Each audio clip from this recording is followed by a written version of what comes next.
What is up, guys? In today's video, we're going to be talking about team game modes in Fortnite Zero Build. We're going to be focusing on Zero Build, but a lot of this will transfer to build mode as well. And this is just going to be specific things about the team game modes because I get asked to make videos about this quite a bit in more of my other videos, but we'll get to that later on. If you guys do enjoy this video, remember to give it a like, subscribe if you'd like to see more, and comment down below which game mode is your favorite in Fortnite. So the first thing that if you take away anything from this video, I think this is one of the most important ones, is how important team shotting is. Because like, let's say you and another team pull up to a fight and it's a 4v4, and then you and another teammate or you and two of your other teammates beam the same player. This cuts down on the enemy's firepower. Like if you quickly beam them and then get a knock, it cuts down on the enemy's firepower because you now have 4 people shooting and they have 3. And it just makes it easier for you to just consistently translate that advantage. It's a 4v3, now it's a 4v2, now it's a 4v1. Like it gets easier to knock their numbers down once you have significantly more firepower. And this is pretty helpful if you know the names of a lot of the like popular skins in the game, or just like the color of the skin will often do sometimes. But if you do play the game a lot, try to kind of learn the names of the more popular skins. It's not like you really need to study it. You'll just kind of learn from playing, but it is super helpful. And this is why a lot of people in competitive just kind of wear the same skin of their teammate. Or you can just kind of look at the person that your teammate is shooting and focus that player if possible. But if you like fry the aura that's in the squad, tell your team like, yo, focus the aura, I got them weak, or the John Wick or whatever. You know what I mean? Like just getting that knock makes it so much easier for your team to play the fight than the enemy team. Not only do you cut down on their firepower, but you force the enemy team to reply to that. They know they're now at a disadvantage. Do they res the player that just got knocked? That's going to cut down their firepower even more. You probably have that guy complaining that they just got killed. And when you do get a knock, you kind of have like 3 choices. I feel like you can thirst the enemy player right away. So you could just shoot the knocked body just to get them out of the game. And now you don't have to worry about that team reviving. This can be good to do.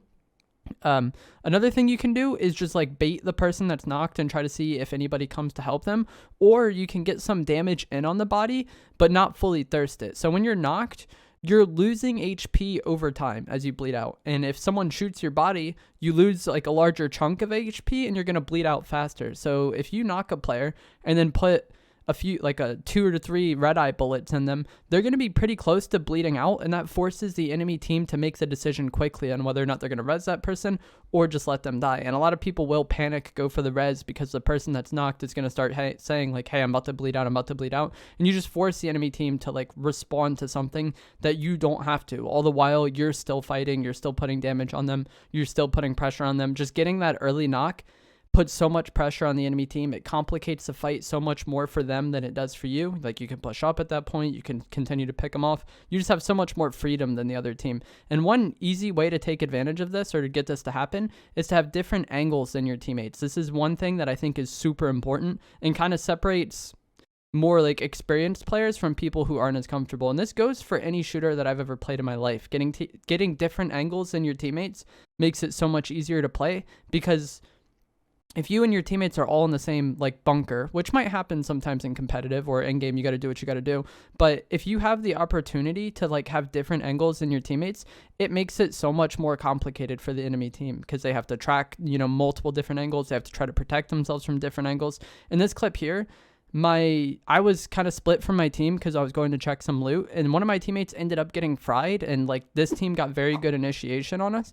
But because I was split from my teammates, I was able to just get a lot of red eye tags in on the enemy team, and we were able to turn this fight around. It makes the game so much more complicated for the enemies. Like I was saying before, like if you have someone, your teammate shoots them and then they go behind cover, and then you still have an angle on them while they're behind cover, and you start shooting them, they're probably going to peek in such a way or reposition in such a way where like your first teammate probably has shots on them again, and it makes it very difficult for the enemies to protect themselves, and it makes the fight more chaotic. Sometimes they won't know where they're getting shot from or how many teams they're fighting. They'll just automatically think they're getting third-partied if everybody isn't standing right on top of each other. And mobility is really good for this as well. So like if you are with your teammates and then y'all get into a fight and you just katana dash to like a different piece of cover on like the side of the fight, you have way better angles and you can just put so much pressure on the enemy team. You want to be close enough to where you can help your teammates. Obviously, you don't want to be just completely across the map, but like 15 to 20 meters of separation in a fight can actually be super valuable.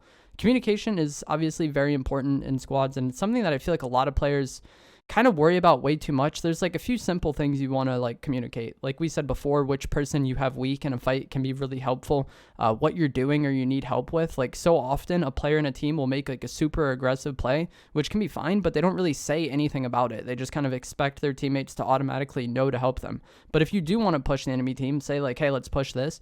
And maybe your teammates will push with you, or you could say, I'm pushing this, like keep shooting them and put pressure and then like come with me. And once I get there, there's a lot of things that you could just say that make it so much simpler. But a lot of people just kind of say nothing and then hope that their teammates automatically follow them. And then it doesn't happen. And then they're like mad about it once they go down. I would try to my best to avoid saying things like they're right there. That is like one super common comm you see from a lot of players.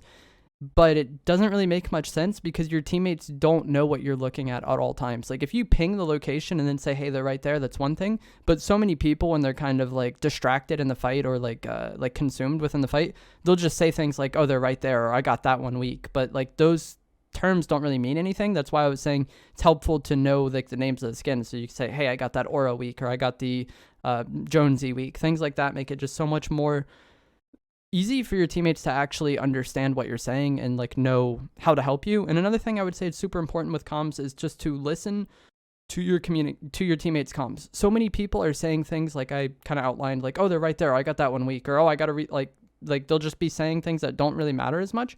But if you kind of talk less and listen to your teammates more, I think it's actually very helpful and you can actually get a lot of things done. But when everyone is just talking all at once and also saying things that don't even really help, it makes the game way more confusing. Another thing, like I said before, about like communicating what you need help with, I would definitely communicate if you need to heal as well, because then your teammates know that you can't necessarily help them. If you're like incredibly weak and you say, hey, I got to heal, and then your teammate pushes anyway, so it's kind of on them.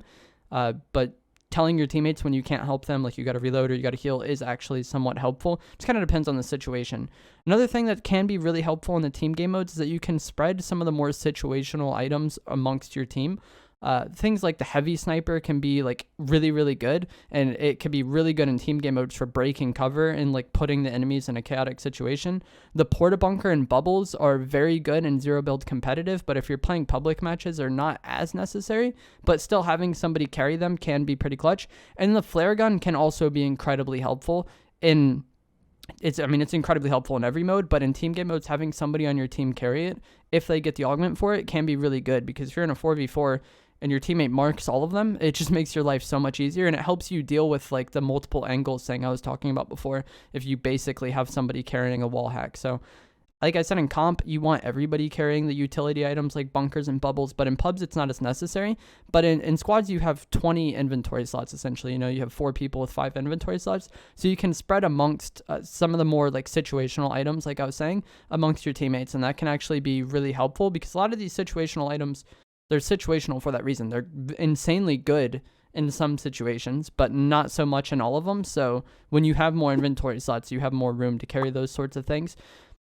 Playing at the pace of your teammates is also just incredibly important. These next 2 things I'm going to talk about are, but if you're playing incredibly aggressive and your teammates aren't like that, you're just going to constantly be in situations where you're alone, and then vice versa. If your teammates are very aggressive and you're trying to play very passive, then you're not really helping them the most. Like, it can be helpful to have somebody kind of stay back and get AR tags, but I feel like you guys know what I'm saying. Like, try your best to play at the pace of your teammates and try to have similar goals to your teammates as well. Not that this needs to be like incredibly enforced, but if you want to get really high kill games and your teammates want to do challenges, that's not really a good fit, you know? And then you can still play with them and have fun, but I feel like a lot of people are going to have the most fun and be the most effective at whatever they're trying to do if their teammates have the same goals to them. So like if everybody in the team wants to do challenges, y'all are probably going to be better at doing the challenges. If everybody in the team really wants to win, that's probably going to happen more conveniently. And then the same with high kills. And I think the easiest way to kind of fix all of the things that I was just talking about before is to play off of your teammates. So if you see your teammate fry somebody and they don't call it out, you can still look and see, oh, my teammate fried that person, and then you can start frying them. If your teammate is being aggressive, then you can just automatically follow them up. Like, the that's typically what I do when we play in the Zero Build Cash Cups, is I just kind of try to like follow up and assist my teammates and be kind of like flexible in that regard. And having somebody like that in your team does make it super helpful. But all too often, a lot of players kind of want to be the one deciding things, or they don't want to like follow their teammates or listen to their teammates as much. But if you just play to do that, you're going to make your life so much easier. Another thing that can make your life so much easier in endgame is when you open the map on the left side of the screen, it says how many teams are left alive. And this is super helpful for endgame. Like I was saying, if your team is, 4 players and you have 8 players total in the game left, and it's 3 teams, then you're the only full team left alive. And then like on the flip side of that, if you're a duo and it's 10 players, 3 teams, then it's 2 full teams in your duo. So you need to, like, if you hear them fighting, you probably need to capitalize on third partying that, because it's going to be your best chance to probably win the game. There's a lot of different situations where knowing how many teams are left alive can be beneficial. And just looking at that on the side of the map can help you in certain situations. And this is one thing that you can communicate when you're dead. Another thing you can do when you're dead is open up the map and ping where zone is, if it's going to be moving zones. If you're playing build mode, commenting how much mats your teammates have. One thing I would avoid, though, is trying to tell your teammates how to play the game. So it's one thing if they're super casual and they're okay with this, but most players really don't like backseat gaming. And it oftentimes isn't the most beneficial thing, unless it's something super important, like if there's a slurp juice they don't see, or certain like things like that. But if you're dead and constantly chiming in with how your teammate to play the game, you're probably just going to be annoying them, and you're probably just going to make it harder for them to play the game anyways. They're not going to do the thing that you want them to do optimally, because you're just going to be irritating them. So I would try my best to avoid that when you're dead. Like I said, there are things that can be helpful, like pinging zone, like how many people are left alive and how many teams it is. Things like that, if someone's dead, can be really helpful to do. But just telling people, like, reload your gun, or there's a guy right there, you see him, like things like that aren't the most helpful. But and at the end of the day, the like strategic depth to this game in Zero Build public squad matches is really not that deep. Whenever I make videos on, like, I don't know, like close range fighting, or like whatever the best loadout is, or how to play in game, I get a lot of comments of people like, well, this is solos, it's not team game modes. But at the end of the day, most of it transfers. If you're good at fighting in Fortnite, it doesn't really matter what the game mode is. Like, a lot of the things I outlined in this video will be helpful to know. But I think you could have 4 complete strangers that are all good at the game and all like good at fighting, that will play better than like 4 people who play together every day but really aren't the best fighters. Like, at the end of the day, individual skill does matter a lot in this game, and teamwork can only get you so far. But I hope this video was helpful to you. If you did enjoy it, remember to give it a like, subscribe if you like to see more, and comment down below which game mode is your favorite. And I'll see you guys in the next video. Thanks for watching.